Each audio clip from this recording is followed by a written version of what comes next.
It started off, I got a call on my cell phone from a woman saying this is the government of Canada. I ignored it at first, thinking it might be Revenue Canada. And they called again. I thought I'd better call back. I called back, and this woman answered, "Oh, who are you?" She said, "Well, I'm with CSIS."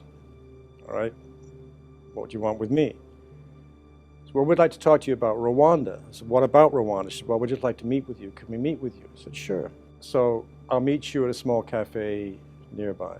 So I walked in. They were the only people in the place except for me and the person that owned it.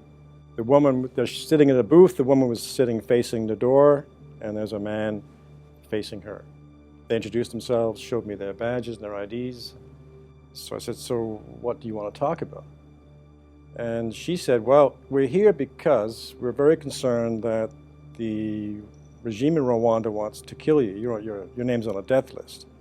So when they showed me this list, I said, "Well, I think I've seen this list before. I'm not surprised about seeing this, but what's concerning you? Why are you coming to see me now?" I said, "Well, we have information that they may actually try something," but they wouldn't tell me what. So what can you do? "Well, we don't have the resources to protect you, so this is what am I supposed to do?" To have the threat made here in Canada and then have the government tell you that they're worried about you, that's causing me a lot of anxiety. I mean, it's affecting my sleep. I don't sleep that well.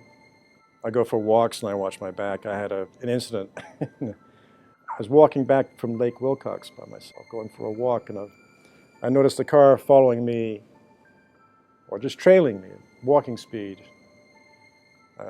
with a fellow in it. And I stopped and I went over and said, "Can I help you?" He's an African fellow. He pulled out a map and said, "Oh, no, I'm lost. Can you tell me where this street is?" Maybe that's all it was. But that kind of thing, you start expecting something in the back of your head. I mean, we found a second line on my phone, home phone line, which wasn't supposed to be there a couple of months ago. Nobody can explain how that got there.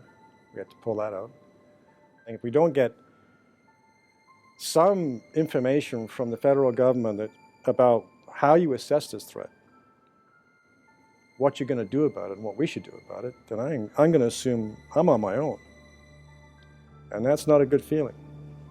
We all face these threats, so what can we do except go on living? And that's what we have to do, just go on and watch our backs. And that's what I intend to do, just keep on doing what I'm doing and just try and be careful. Like the police said, carry a cell phone at all times. Be careful when you leave buildings. But doing that all the time, and for how long? Are they going to forget about me someday or not? You can't tell.